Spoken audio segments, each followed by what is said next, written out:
আপনার যখন মোহমায়া থেকে মন সরে এসে প্রেমের মধ্যে মন বসতে শুরু করে, তখন আপনি জাগতিক আর মানুষের কথা কিন্তু মনে করতে পারেন না। সেই জন্য তখন আমাদের নাম করার চিৎকারটা অনেক বেড়ে যায়। আর যার কারণেই চৈতন্য মহাপ্রভু সংকীর্তনের প্রথা শুরু করেছেন।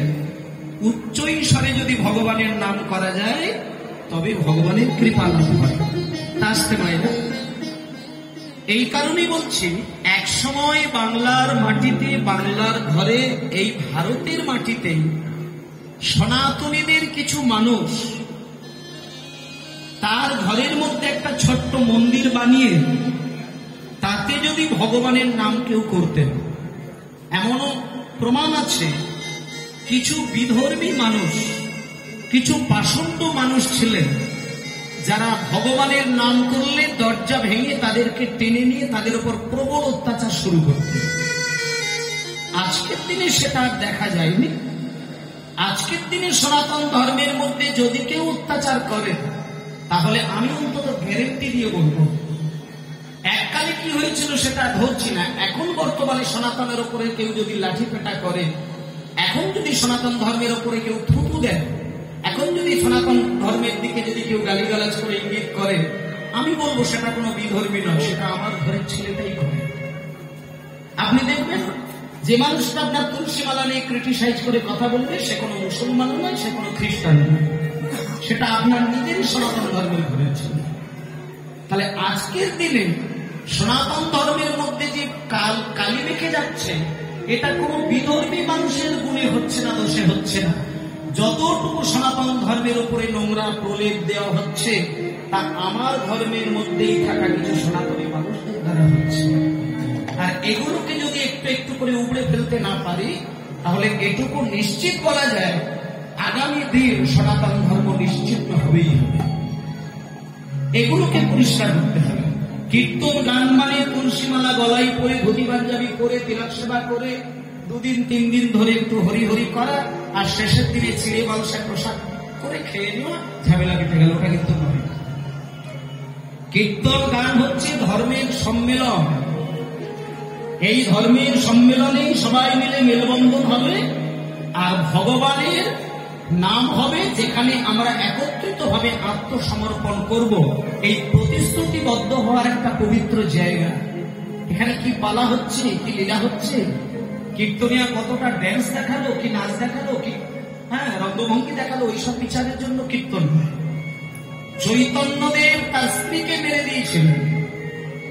চৈতন্যদেবের প্রেম প্রচারের ফলস্বরূপ তার প্রথম স্ত্রী মারা গিয়েছিল। আর চৈতন্যদেবের দ্বিতীয় স্ত্রী কাঁদতে কাঁদতে পাগল হয়েছিল শুধুমাত্র চৈতন্যদেবের প্রেম প্রচারের মধ্যে। তাহলে চৈতন্যদেব 2খানা স্ত্রীকে বিরহ দশায় শেষ করলেন। সচিমাতা কেঁদে কেঁদে পাগল হয়ে গেলেন। কেন? শুধুমাত্র সনাতন ধর্মটাকে ধরে রাখার জন্য। আর আজকে আমি অহংকার করে বলতে পারি না যে আমি সনাতনী, আর যদিও বা বলি সেটা ভেতর থেকে বলতে পারি না। ভেতর থেকে বলতে গেলে সনাতন ধর্মের কিছু আচরণ বিধি, সেগুলো মানতে হবে। এইগুলো যদি না মানতে পারি, অন্তত যারা মানে তাদেরকে অন্তত সম্মান করতে হবে। এইটুকু যদি কেউ করে যায়, তাহলে আগামী দিন সনাতন ধর্ম কারোর হাতে বিকিয়ে যাবে না, এটা নিশ্চিত বলা যেতে পারে। আমি তুলসীমালা নিতে পারি না, তাতে আমার কোনো দুঃখ নেই। আমি নিরামিষ খেতে পারি না, তাতে আমার কোনো দুঃখ নেই। আমি ধুতি পরতে লজ্জাবোধ করি, আমি পরবো না। আমি নবদ্বীপ বৃন্দাবনে যাবো না, আমি ভগবানকে মানবো না, হতে পারে, তোমাকে যেতে হবে না। কিন্তু তোমার শরীরে যে ব্লাডটি বইছে, তোমার শরীরের মধ্যে যে রক্ত মাংস হাড়ের যে গোল্লাটি মাদিয়েছে, ওটা কিন্তু যেখান সেখান থেকে দুম করে এসে যায় না। ওটা মহা মুনি ঋষির ঔরস থেকে পরম্পরায় তুমি তোমার দেহটা পেয়েছো। তাহলে যে মুনির ঔরস জাত সন্তান হয়ে আজকে তুমি মানুষে জন্মগ্রহণ করলে, আর পুজোর ডালা সাজাতে গেলে সেই মুনির নাম হিসেবে গোত্রটাকে তুমি উল্লেখ করছো, অথচ তুমি ভগবান মানবে না, তুমি সনাতনী হবে না, সনাতন ধর্মের যারা বিশিষ্ট বৈষ্ণব তাদেরকে সম্মান দেবে না, তোমাকে সারা জীবন সংসারে জ্বলতে হবে, এ বিষয়ে কোনো সন্দেহ নেই। যে ব্যক্তি সনাতন ধর্ম হয়েও সনাতন ধর্মকে সম্মান দেয় না, যে ব্যক্তি সনাতন ধর্ম হয়েও সনাতনের বিধি মানেন না, আর যে সনাতন ধর্ম হয়ে সনাতন ধর্মের বৈষ্ণবকে নিন্দা করে, আমি খাতায় লিখে গ্যারেন্টি দিয়ে যাব, তার সংসারে আগুন ছাড়া কোনোদিন শান্তির বাতাবরণ গড়া দেবে না, নিশ্চিন্তে বলতে পারে। যে সনাতন ধর্মের নিত্যদিন সনাতন ধর্মের নিয়ম বিধিগুলো চলে, তার সংসারে অর্থের অভাব থাকলেও শান্তির অভাব কোনোদিন হবে না। টাকা দিয়ে কোনোদিন সংসারটাকে সুখে সাজানো যায় না। বেশি বেশি টাকা রোজগার করলেই যে আমার সংসারটা হাসি খুশিতে থাকবে তা নয়। টাকা দিয়ে যদি সংসার সাজানো যেত, তাহলে রাজা দশরথের সংসার এইভাবে পরিণত হয়ে যেত। সে তো রাজা, তার 750টা স্ত্রী ছিল, 3 জন স্ত্রী প্রধান ছিল, সংসার তজনজ হয়ে শ্মশান হয়ে গেল। কিসের জন্য? শুধু অশান্তির একটু তলা থেকে আগুন ধরে গেল। সেটা টাকার জোরে নয়, শুধু কুসংস্কার আর মিথ্যে কথা ঢুকে গিয়ে তাকে শেষ করে দিল। তা তুমিও যদি সনাতন ধর্মের মানুষ হয়ে তুমি যদি মিথ্যেটাকে দিনের পর দিন তোমার সংসারের মধ্যে ঢোকাতে শুরু করো, তোমার আচরণগুলো যদি ভুল হয়ে থাকে, সনাতন বিধিগুলোকে ছেড়ে দিয়ে তুমি যদি অন্য বিধি তোমার হৃদয়ে প্রবেশ করো, আজ না হলেও 20 বছর আগে হলেও পরে হলেও তোমার সংসারে আগুন ধরবেই। এই বিষয়ে কোনো সন্দেহ করে না। সনাতনী বিধি এমন একটি বিধি যা নিত্যদিন তুমি শুধু সূক্ষ্মভাবে মেনে যাও। তোমাকে 10টা লোক দেখিয়ে সনাতন বিধি মানতে হবে না। তুমি সূক্ষ্মাতি সূক্ষ্মভাবে সনাতনের সূক্ষ্ম বিধিগুলো যদি তুমি নিজের পরমানন্দের জন্য সংস্কার করতে পারো, তাহলে একদিন দেখবে তোমার সংসারে অর্থের অভাব থাকলেও সংসারের প্রত্যেকটি মানুষের সঙ্গে তুমি শান্তিতে অতিবাহিত করবে। আর মানুষ কীর্তন শোনে একটা জিনিসের জন্য, মানুষ জপের মালায় নাম করে একটা জিনিসের জন্য, মানুষ তীর্থে তীর্থে ঘুরে বেড়ায় একটা জিনিসের জন্য, যতগুলো দিন বেঁচে থাকবো যেন শান্তিতে জীবন কাটাতে পারে। শুধু শান্তি লাভের জন্য মানুষের এত প্রয়াস, আর সেই শান্তিটা তুমি নিজে থেকে যদি হারিয়ে ফেলো, ভগবানের বাবার ক্ষমতা নেই শান্তি টেনে নিয়ে তোমাকে।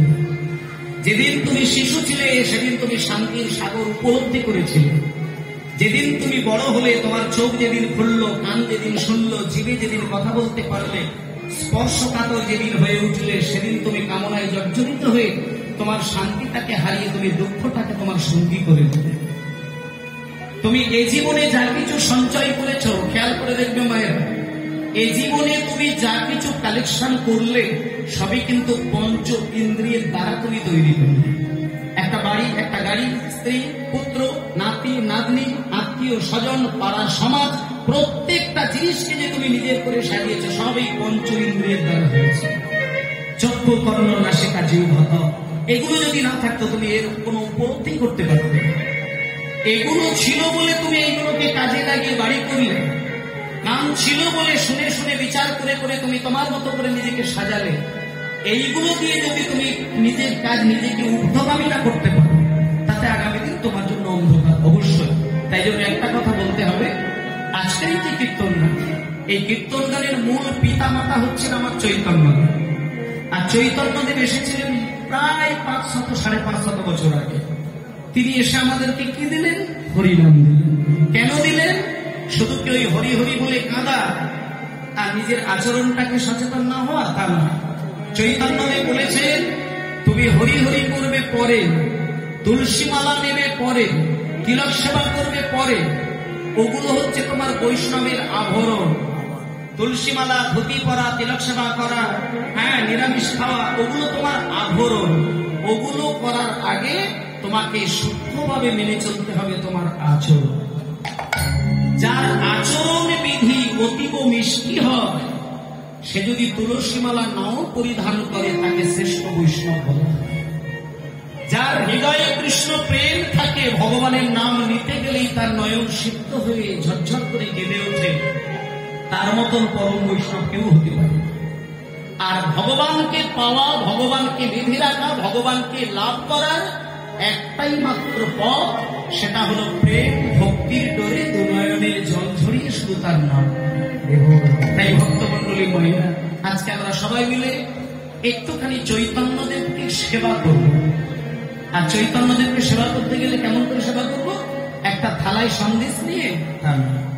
তাহলে কি একটা রজনীগন্ধা ফুলের মালা গলায় ঝুলিয়ে দেবো? তা না।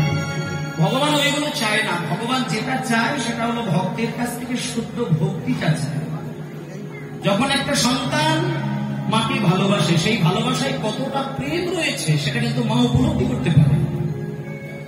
এক মায়ের 10টা ছেলে, 10টা ছেলের কোন ছেলেটার ভেতর থেকে প্রেম আবেগ বেশি দিয়ে মা বলছে সেটা মা উপলব্ধি করতে পারে।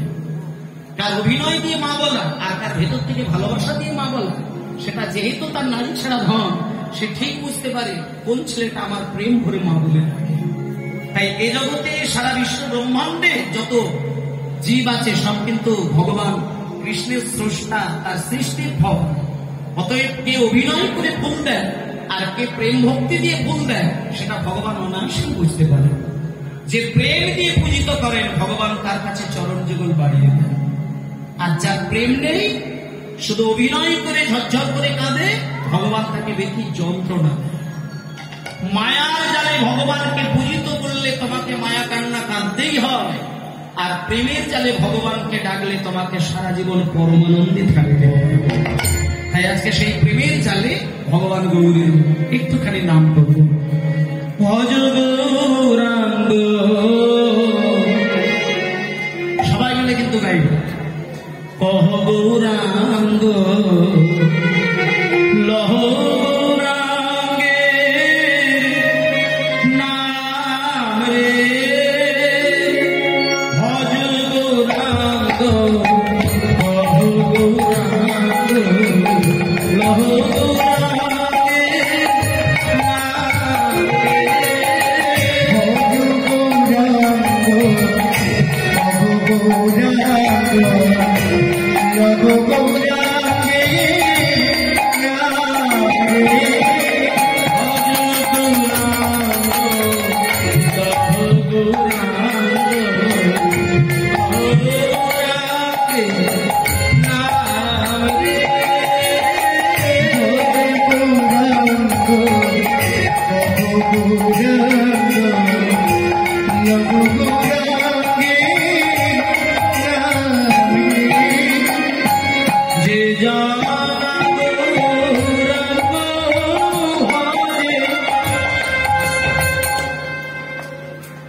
এই গানটা একটুখানি বসুন।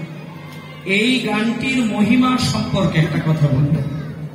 যারা দীক্ষা মন্ত্র ধারণ করেছেন, কারা কারা গুরুদেবের কাছ থেকে দীক্ষা নিয়েছেন একটু হাত তুলুন তো দেখি। জয় নিতাই। ঠিক আছে, গুরুদেবের কাছ থেকে মন্ত্র নেওয়ার পরে আমাদের কিন্তু একটা দায়িত্ব থেকে যায়।